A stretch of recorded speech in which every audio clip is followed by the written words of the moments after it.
the man in the woods. Every time I need to get away, I go camping.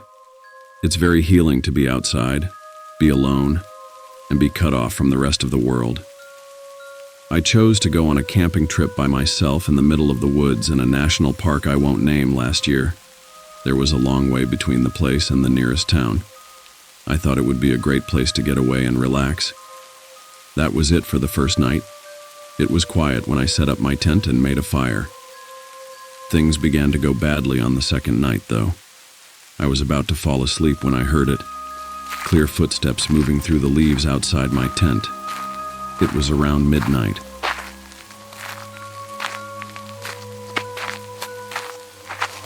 At first, I thought it might be an animal, but the steps were too cautious, like a person. My heart started beating as I lay there, frozen, listening. The footsteps circled my tent slowly, intentionally, as if whoever or whatever it was knew I was inside. Then, just as suddenly as they had started, the footsteps stopped. I didn't dare move. I barely moved. I stretched my ears, listening for any sign of movement, but the only sound was the wind moving through the trees.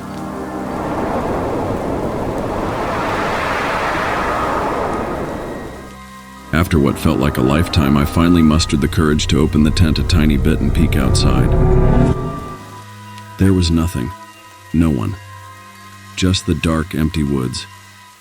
The next morning, I tried to shake off the experience, telling myself it was just my mind, or some peaceful traveler going through. But I couldn't shake the feeling of being watched. That night, I chose to keep a small fire going, thinking it might discourage any curious animals or people. I was just settling in when I heard the footsteps again. This time, they were more bold, almost angry. The sound of twigs breaking and leaves crunching filled the air as something or someone stormed toward my campfire. I grabbed my flashlight and shone it in the direction of the noise. That's when I saw him. A man dressed in ragged clothes, his face hidden by darkness, stands just beyond the reach of the light. He didn't say a word, just stood there watching me. My heart was racing. I didn't know what to do. Should I approach him? Run? My mind was spinning with options, none of them good. Then, just as quickly as he had appeared, he turned and walked away, disappearing into the darkness. I didn't sleep at all that night, sitting by the fire with my flashlight in hand, waiting for him to return. He never did. The next morning, I packed up my stuff and left, cutting my trip short. As I walked back to my car, I couldn't shake the feeling that I was being followed, that he was watching me from somewhere in the trees. I haven't been back to that park since, and I don't think I ever will. Number 2, the girl by the lake. I've always loved camping by lakes. There's something about the calm water and the peaceful scenery that makes it the perfect escape. A few years ago, a group of friends and I decided to camp by a private lake deep in the forest. We set up our tents near the shore and spent the day swimming, fishing, and just enjoying each other's company. As night fell, we built a fire and crowded around, sharing stories and laughing. It was the perfect evening, until we heard the sound of someone crying. The fire cracking and twigs moving made it barely noticeable at first, but it got louder.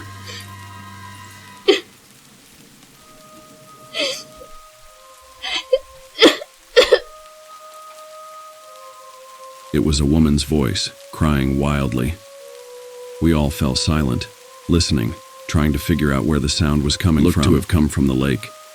One of my friends, Sarah, stood up and walked toward the water, calling out to whoever it was. There was no answer, just the continued sound of crying. She waded into the water, shining her flashlight across the surface, but there was nothing. No one. This put us on edge, and I had a feeling something was wrong. Sarah turned back to us, shrugging. And that's when we saw it, a figure standing on the opposite shore. It was a girl, maybe in her teens, dressed in a white dress that stuck to her like it was soaked. She was standing perfectly still, just looking at us. Her eyes were wide, and her face was pale, almost transparent in the moonlight. Sarah called out to her, asking if she was okay, but the girl didn't answer. She just stood there, staring. Then, without warning, she turned and walked into the water,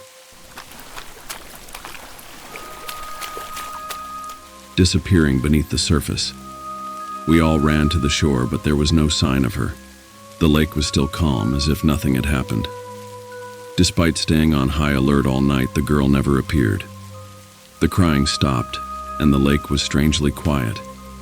The next morning, we packed up and left, too scared to stay any longer. Later, we learned that the lake was supposed to be cursed by the spirit of a girl who had drowned there years ago. People had reported seeing her walking the shores at night, crying for help that never came. Help me. Please, help me. I don't know if what we saw was real or just our minds running wild, but I haven't been back to that lake since, and I don't plan on ever going back. Number 3. The shadow in the tent. It was meant to be a relaxed weekend trip with friends. Just a few days of camping, climbing, and enjoying the wonderful outdoors. We set up our tents in a hollow, surrounded by woods, with a small stream running nearby. The first night was perfect. We sat around the fire, talking and laughing until the early hours of the morning. I went to bed feeling satisfied. The sound of the stream eased me to sleep. But in the middle of the night, I woke up to a strange feeling, like I wasn't alone. My tent was dark, the only light coming from the moon flowing through the woods. But I could feel something or someone inside of me. I slowly reached for my flashlight, trying not to make a sound. When I turned it on, my heart nearly stopped. There was a shadow in the corner of my tent. A figure crouched low, its form barely visible in the dim light. My mind raced as I froze. Was it an animal? A person? The figure didn't move and didn't make a sound. It just stayed there watching me. I wanted to scream, to run, but I couldn't move. I just lay there looking at the shadow, my heart beating in my chest. Finally, after what felt like hours, the shadow slowly began to dissolve, fading into the fabric of the tent until it was gone. I didn't sleep the rest of the night, my eyes fixed on the spot where the shadow had been. The next morning, I told my friends what had happened, but they brushed it off, saying it was probably just a trick of the light or my mind. However, I knew what I saw. I could feel it, the presence of something strange, something that didn't fit. The rest of the trip was uneventful, but I couldn't shake the thought that whatever had been in my tent was still out there, watching, waiting. I've been camping many times, but I always make sure to sleep with a light on just in case. Number 4. The haunted campsite. It was supposed to be a quick overnight trip. My friends and I had found a spot deep in the woods far off the main road. It was the kind of place that wasn't on any map, a secret gem for those who loved the outdoors. We arrived late in the afternoon, set up our tents, and started a fire. The campsite was strangely quiet, with no sounds of animals or even the normal rustle of leaves. It was almost too quiet, like the forest itself was holding its breath. As the sun set, a strange fog started to roll in, thick and heavy, hiding the trees around us. We passed it off, thinking it was just the weather, and went with our evening. But as the night wore on, things started to get weird. It started with the sounds, soft whispers that seemed to come from all around us. We couldn't make out what was being said, but the sounds were low, almost like they were coming from the trees themselves. Then came the laughs. It was faint at first, like someone was just out of sight laughing at some private joke. But it gradually grew louder, more evil, echoing through the campsite. It was coming from somewhere, and the fog stopped us from seeing more than a few feet ahead. One of my friends, Mark, chose to explore. He grabbed a flashlight and ventured into the fog, calling out to whoever or whatever was out there. We waited, trying to hear anything, but there was only quiet. Minutes passed, then hours, and Mark never came back. We looked for him, calling his name, but there was no sign of him. It was like he had disappeared into thin air. The whispers and laughter continued, getting louder, more threatening. We could feel eyes watching us from the dark, waiting. Terrified, we packed up our stuff and fled, leaving the camping behind. We reported Mark lost to the police, but they never found him. It was like he had just vanished, swallowed by the fog. To this day, I don't know what happened to Mark or what was stalking that spot. But I do know one thing: I'll never go back to those woods again. Camping is supposed to be a peaceful vacation, a chance to reconnect with nature and find some privacy. But as these stories show, sometimes the forest holds more than just the beauty of the natural world. Sometimes it hides things far more evil, something that watch from the shadows, waiting for the perfect moment to strike. So the next time you're out in the woods, alone in your tent, remember, you're never really alone. But here's a question for you to ponder.